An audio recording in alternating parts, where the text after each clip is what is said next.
Janine Allis opened one small fruit juice and smoothie outlet in Australia in 2000. She has virtually created a juice empire. Boost juices now sell from around 230 outlets worldwide and collectively turn over between $95 and $100 million a year. Now, these outlets are located in 16 different countries worldwide, which means that Janine has proven quite successful in breaking past cultural barriers and into different markets. Alice is now facing her largest expansion yet, with plans to open 50 Boost Juice bars across China over the next 5 years.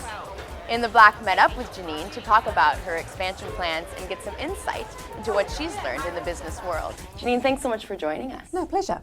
Now, can you talk first about when you first decided to take Boost Juice outside of Australia? It was in 2005 that we did a strategy meeting and looked at the growth that we had in Australian market and decided that really with the population of 22 million, we only had so much growth. Yeah. So we knew that we had probably another 30% to go in the Australian market, so we decided to go internationally and research international markets.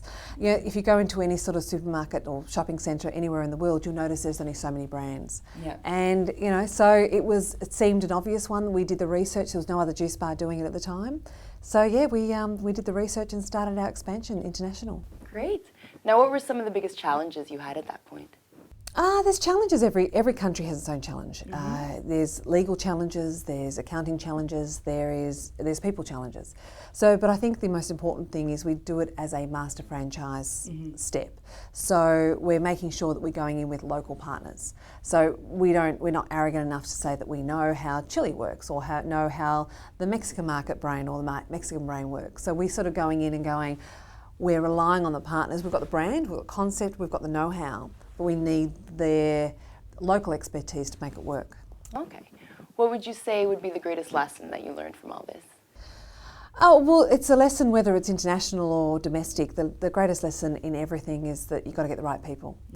And, you know, sometimes our expertise, like particularly in leasing, if we get the wrong leases quite early, whether it's in Australia or whether it's in Shanghai, you're really struggling with the brand. So it's really making sure we get the right spot, people, position, profit. Yeah.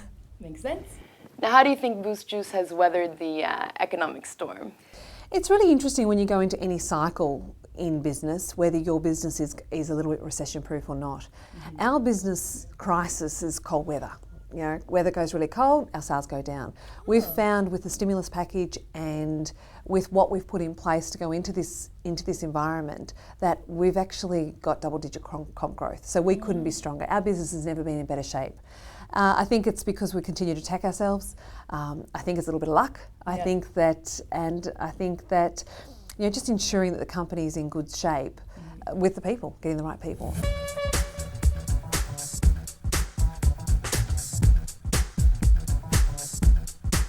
Now, maybe for businesses who aren't doing so well, how do you think companies should now position themselves to maybe prepare for an economic turnaround? Well, it's really interesting. I've got a lot of business friends who have gone through mixed success and failure in this area. Every single one of them, without fail, have said this has been a good thing. And the reason it's, they may be down 40%, but they said we've got complacent. We've now managed to look at the business and actually made it a lot stronger business and a lot tighter business going forward. Those people that probably shouldn't really have been there are now gone.